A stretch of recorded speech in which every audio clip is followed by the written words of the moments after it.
नमस्कार। आज की कहानी है साथ साथ। शुभ्रा, कभी कभी हम कैसे कुछ रिश्तों को नज़रअंदाज कर देते हैं। उनकी कीमत तब पता चलती है जब उनसे दोबारा रूबरू होते हैं, वरना तो चंद वैचारिक मतभेदों ने हम दो सहेलियों को दूर कर दिया था। आज सालों बाद मिलकर ढेर सारी बातें करके कितना अच्छा लग रहा है। सालों बाद कनाडा से आई अपनी सहेली अरुणिमा की बात के जवाब में शुभ्रा बोली, हम कभी अलग नहीं थे। हाँ, सोच अलग थी। अपने अपने तरीके से हम एक दूसरे की जीवन को बेहतर देखना चाहते थे। तुम कनाडा में थी तो क्या, मैंने हमेशा तुम्हारी दोस्ती को अपने जीवन में अहम स्थान दिया है। छोड़ वो सब, तुम ये बताओ इंदिवर कैसे हैं। लिविंग और रिलायबल। लक्की हूँ मैं। यामिनी की कोई खबर। उसने अपनी गृहस्थी बसा ली है। चलो, केतन का पीछा छूटा उससे। अरुणिमा की बातें उसी धुरी पर आकर टिक जाती थी। उनसे शुभ्रा बचना चाह रही थी।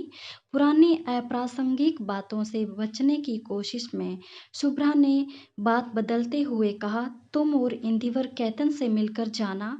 वैभव और वंशिका को हॉस्टल से लेकर कल सुबह आ जाएंगे।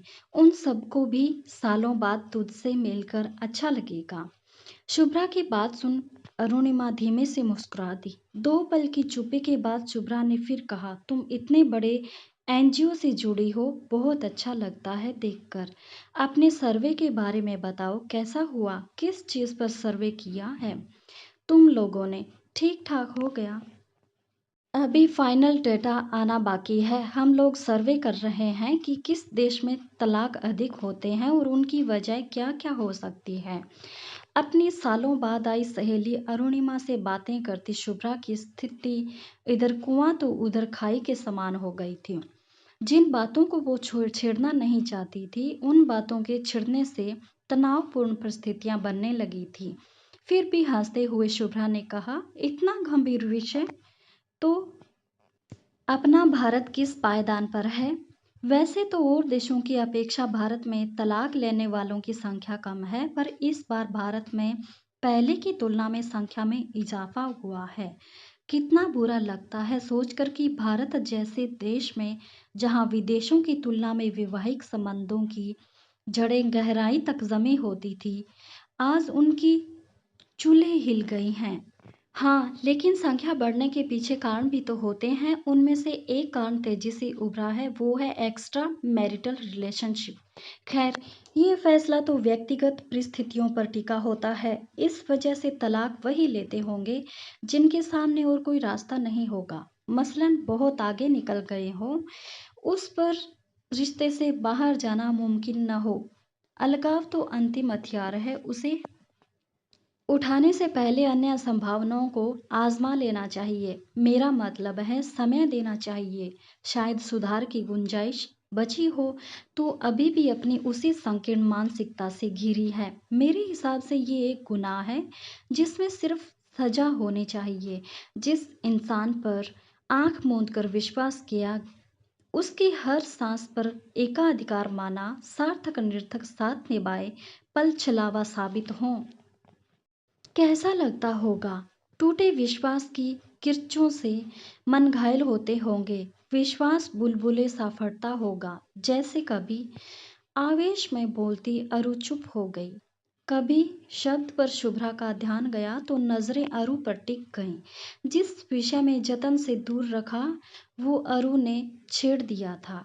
इत्तेफाक था या जानबूझकर किया प्रयास, बचना मुश्किल था। मुस्कुराते हुए शुभ्रा ने चाय का कप बढ़ाया तो अरुणिमा ने नजरें झुका ली। अरु, हम अपने विचारों के टकराव के कारण एक दूसरे से विमुख हुए थे। उस वक्त मैं तेरी किसी सवाल का जवाब देने की स्थिति में नहीं थी।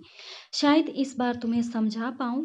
मैं तो तब भी तुम्हारे केतन के साथ रहने के फैसले से सहमत नहीं थी, आज भी तुम्हारे किसी तर्क से सहमत नहीं होऊंगी। तुम्हें मेरा हस्तक्षेप उस वक्त नागवार लगा था। अरु, तेरे कहने पर अगर मैं केतन को छोड़कर दूसरी जिंदगी का चुनाव कर भी लेती तो क्या गारंटी थी कि मेरी दूसरी जिंदगी खुशनुमा ही होती। जबकि केतन यामिनी के साथ अपने रिश्ते को लेकर मेरे सामने गिल्टी था। ऐसे में एक मौका मैंने उसे दिया और मेरा वो रिस्क जाया भी नहीं गया।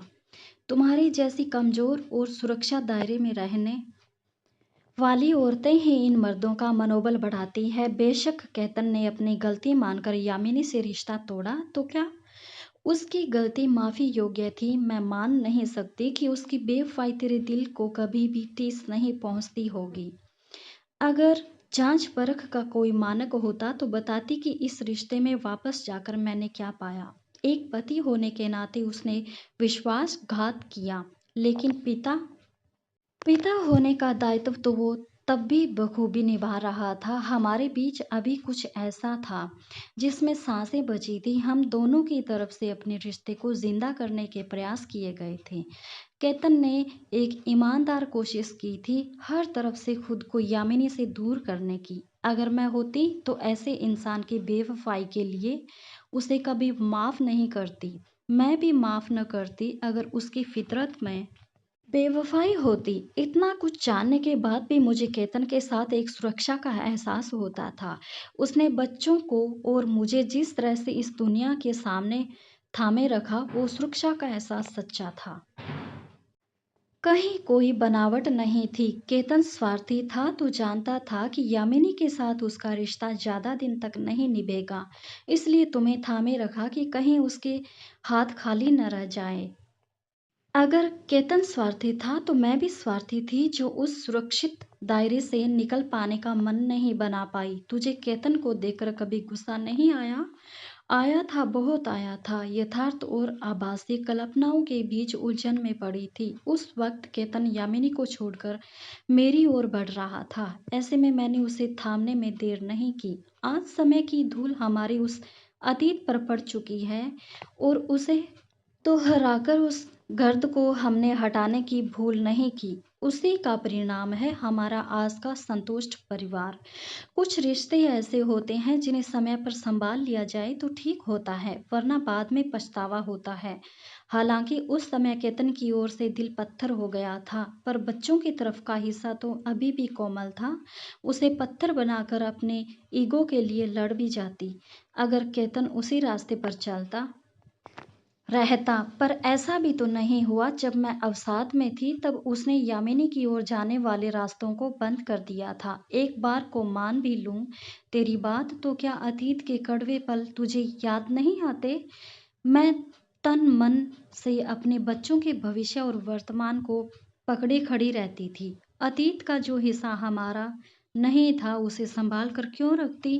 वो परिस्थितिवश बुन होता जाल था जिससे निकलने में हम दोनों की भलाई थी, और एक दूसरे के साथ के बगैर ये मुमकिन नहीं था। अरु की अहमियत उसके निर्विकार भावों से टपक रही थी। सो बात की एक बात, तेरी कमजोरी का फायदा केतन को मिला। इतना कुछ होने के बाद भी उसके लिए कुछ नहीं बदला। अरु, तुमने मुझे हमेशा कमजोर कहा, ये सच भी था।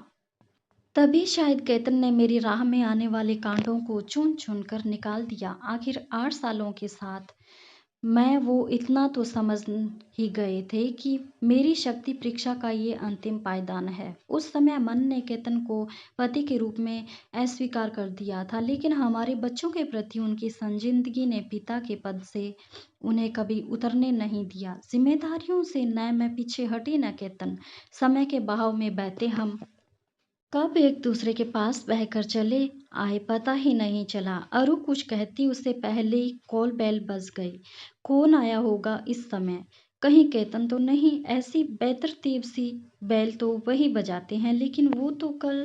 अरु उसे ध्यान से दरवाजे तक जाता देखती रही। दरवाजा खुलते ही सरप्राइज के शोर से साथ शुभ्रा के चेहरे पर फ्लैश चमका था। कैमरा लिए वैभव हंसता हुआ अंदर आया। वैभव को विस्मय से देखती शुभ्रा कुछ समझती उससे पहले वंशिका ने उसे गले लगाकर सुखद आश्चर्य में डुबो दिया। तुम लोग तो कल आने वाले थे ना?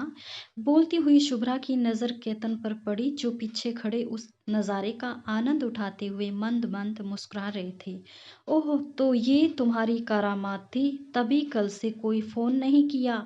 अब मैं भी एक सरप्राइज देती हूँ। उसके बोलते बोलते अरुणिमा आ गई तो केतन हंस पड़े। मैं भी कहूँ कि बात क्या है जो तुम्हारा एक भी कॉल नहीं आया? अरु, इंदिवर भी आया है क्या? उससे कल मिलना हो जाएगा, शुभ्रा इत्मीनान से बता रही थी कि अरु उस बदले माहौल में खुद को अकेला महसूस कर रही थी। अब मैं भी चलूंगी, तुम सबको देखो। उसकी बात सुनकर शुभ्रा उसे रोकते हुए बोली, नाना ऐसे नहीं। अब तुम लंच के बाद जाना, हम खुद तुम्हें छोड़कर आएंगे। ये देखो, मम्मी की ऐसी शक्ल कैमरे में कैद करने के लिए पापा का ये सरप्राइज प्रोग्राम था।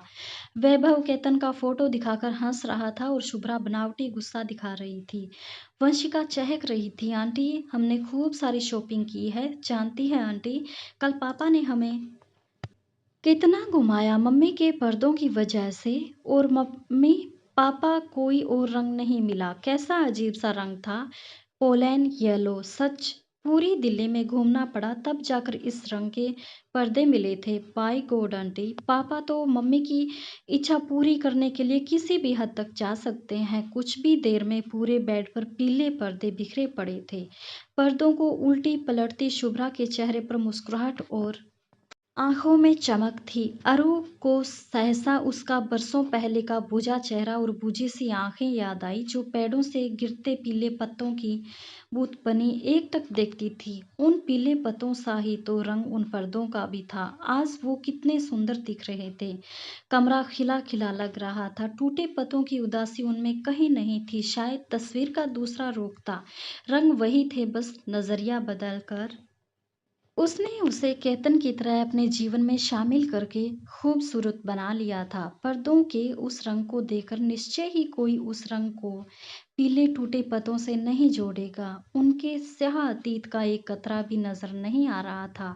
इन सब का कारण समय की गति थी या आवश्यकताएं, जो भी थी, शुभ्रा के जीवन का उजला पक्ष दिखा रही थी।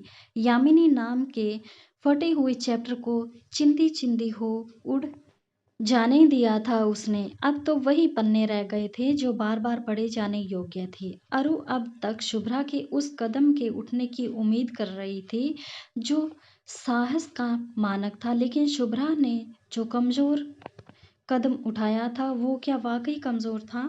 अब अरु इस पहेली में उलझ गई थी कि दोपहर को लंच पर सब निकले तो मूवी का प्रोग्राम बन गया था।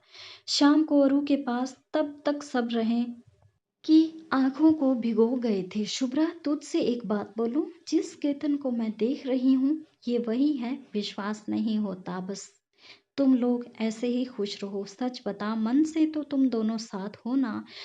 उसकी बात पर शुभ्रा धीमे से हंस दी। तुझे विश्वास नहीं हो रहा, इस बात से एक बात तो साबित है कि तुम मुझे बहुत प्यार करते हो।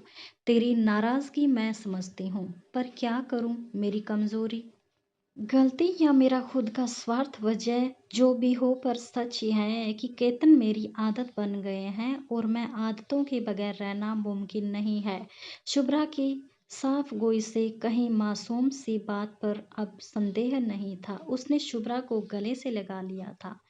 वापसी में अरु साथ बिताए पलों और घटनाक्रम को दोहराते सोच रही थी कि बच्चों के सामने उसकी माँ को प्यार और सम्मान देने वाले पिता की छवि केतन ने यूं ही तो नहीं बनाई होगी। केतन और शुभ्रा ने समय रहते अपने बिखरती आशियाने को संभाल लिया था। बेशक बाहर से उनका प्रयास कमजोरी और बेवफाई से लिपटे स्वार्थ पर पड़ा पर्दा नजर आता हो, पर सच तो यही था कि जरूरतों और मजबूरियों में ही सही, उन दोनों में एक दूसरे के हाथों को थामे रखा। अपने बच्चों के सामने सामान्य दिखने का स्वांग करते करते परिस्थितियां कब सामान्य हो गई वो शायद खुद भी नहीं जानते होंगे। समय के साथ उनके सूखते रिश्तों पर गिरी समर्पण और अपनेपन की बूंदों ने उनके रिश्तों को फिर से हरा भरा कर दिया था।